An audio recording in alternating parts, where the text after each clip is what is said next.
How to choose a research topic.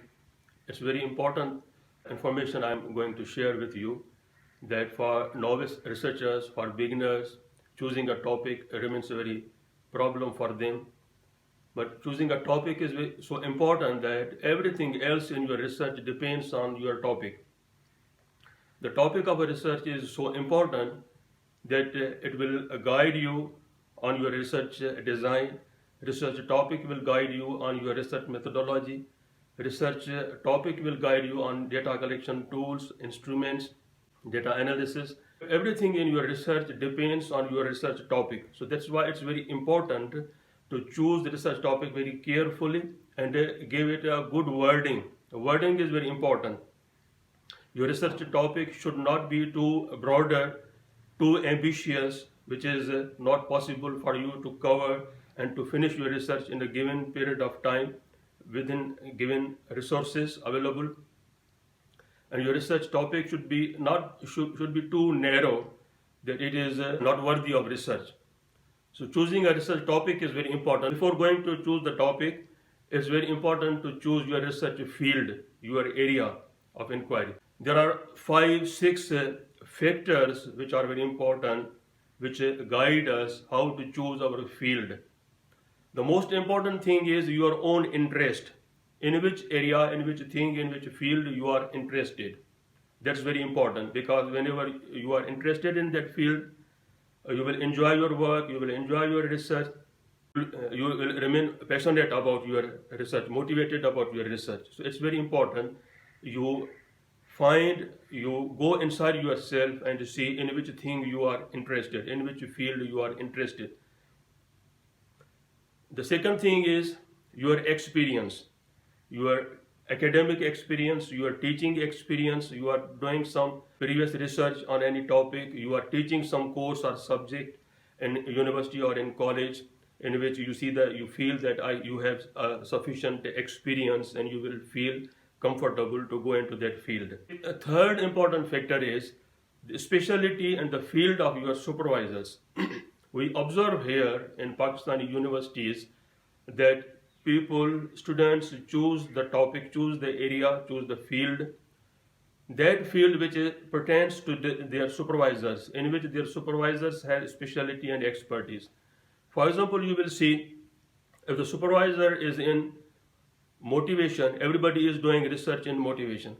If the supervisor's interest and expertise is in lexicography, everybody there is doing their research in lexicography. If the supervisor's field is vocabulary, everybody is doing research in vocabulary. So the availability of supervisors, their special fields, their expertise are a crucial factor in the selection of your field. Fourth factor is a real life problem. You have encountered a problem in your teaching, in your academic life, you or your friend or any colleague who have encountered a practical problem, and now you want to solve that problem, you want to intervene in that problem and solve that problem through your research.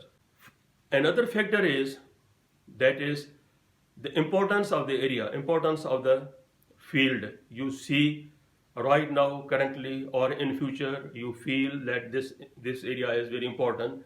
It has a potential. It is very good for me to do the research in it. So the importance of the area is very also one decisive factor. You come to know some issue or some topic through seminars, through workshops, through journals, and you find that this is the very important area for me and I must do some research in it. So these are some factors for you to decide your field, your area.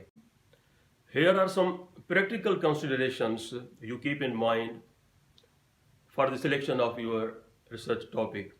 First of all, the topic should be manageable and practicable. You see that whether this topic is manageable, whether I will manage it or not, is it feasible, it is practicable. Choose a topic for which there is a literature. If there is no availability of literature and that's new topic, so how will you collect the literature, do the literature review, and you will collect the information on it. Choose a topic that will sustain your interest and motivation over the duration of the research. Consider whether you have sufficient experience, skills, expertise in the field in which you want to conduct the research. Make the topic small. Think small rather than big. Limit the scope and scale of the research. Think narrow rather than broad. Keep the focus clear, limited, bound, and narrow. Don't be over ambitious. Be realistic on what can be done in the time available. Make it clear what has given rise to the research. Why choose this topic, this project? What is the reason behind it? Decide why the research is important, topical, interesting, timely, significant, original, relevant, and positively challenging. Decide what contribution of the research will make to the conceptual, practical, substantive, theoretical, and methodological fields. Decide what might be the impact of your research and on whom. So these are some practical considerations before choosing your topic. You should see these things, consider these things, and then decide your topic. First of all, you have decided your field. Field is your broader area. Then within that field, you come to a particular topic, give it good wording, make it narrow, not too broader. So another issue which we encounter, which we face, we observe, that students are suffering from the dearth of topics, scarcity of topics. They say that there is a lack of topics. Actually, this is not so. I'm just guiding here through this video and inviting you to look on these areas. You will see that there are plenty of topics. There are rather thousands of topics available in both linguistics and literature. You see, research is also a creative thing. When you use your mind creatively, you will explore thousands of topics in different areas. I am sharing with you few areas in linguistics as well as in literature. Then you explore in which area, in which thing you are interested, in which writer you are interested, and you have some experience provided the specialty and expertise of the supervisor. So here are some fields in linguistics.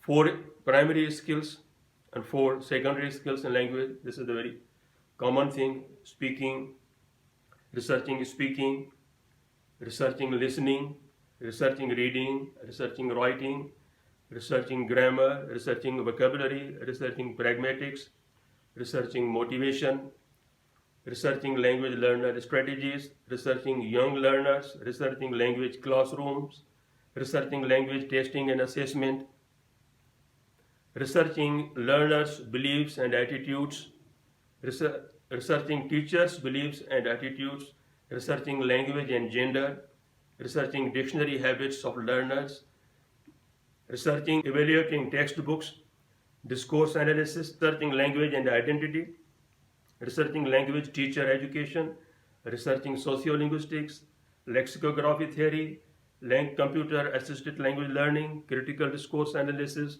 These are few fields which I have shared with you. You can see within this single field you will find hundreds of topics. These are not the topics, these are fields, very broader fields. And within every field you will find hundreds of topics. For example, when we say research learners' beliefs and attitudes, you can see learners' beliefs and attitudes about what? About teaching methodologies, learners' beliefs and attitudes about second language, about English language, learners' beliefs and attitudes about their mother tongue, their first language, learners' beliefs and attitudes about textbooks, about courses, about materials. So within every topic you will find thousands of topics available there. Areas of research in literature, you will see it's very interesting that first of all you choose the genre of your interest. In which genre you are interested, whether you are interested in poetry, whether you are interested in short story, in novel, in prose, in travelogue, in autobiography, in drama, in which genre you are interested, and within that genre, who is your favorite writer, in which writer you are interested, and why you are interested in that writer. So first of all, you have to look inside yourself. It's very important, it's very crucial that you must consider your interest, then particular aspect of that writer, particular concrete aspect of that writer, ideology, philosophy, theme in that writer or in that work, stylistic analysis of a particular work, textual analysis of a particular work, interpretation of theory in that writer or in that work. So these are the few considerations which you will look while you are doing research in literature. And here are some major literary theories and their pioneers. So you can analyze, but it's not necessary that you all of the time you must pick a theory and you just to prove or disprove that theory. You analyze that theory. It's not necessary. Has been the misconception about literary research. You can do a stylistic analysis. It's not related with theory. You can do textual analysis of any work. You can point out and describe ideology, philosophy, major themes in any work. It is not related necessarily with any theory. So many different aspects, but theory is one aspect out of so many. So here are a few theories and their particular pioneers, major pioneers: structuralism, post-structuralism. But one thing I must say, that you see that this theory must be available, this theory must be addressed in that writer. Whether you see that in this writer or in that work, can I apply this theory or not? Whether it is relevant to that writer or not. It is not necessary that you apply deconstruction on every writer or Marxist theory on every writer. It is not necessary. Some people say that it's uselessly applying Marxism on every writer. Not necessarily, but you must see this theory is available, relevant in that writer or not. Structuralism, post-structuralism, deconstruction, modernism, postmodernism, Marxism, feminism, reader response theory, colonialism, post-colonialism, Orientalism, psychoanalysis theory, keyword theory, new criticism, new historicism, cultural criticism, and so many other theories. But these are just few I have brought in for your consideration. So I think that you will find this video very useful. It will guide you to select your topic. Once again, I say that selecting your topic and selecting your field is very important, because every decision in your research will depend on your research topic. Your topic will guide you on everything else in your research methodology, this research design, and everything else. So it's very important. You should choose your topic very carefully, and these guidelines will help you, I hope. Thank you very much.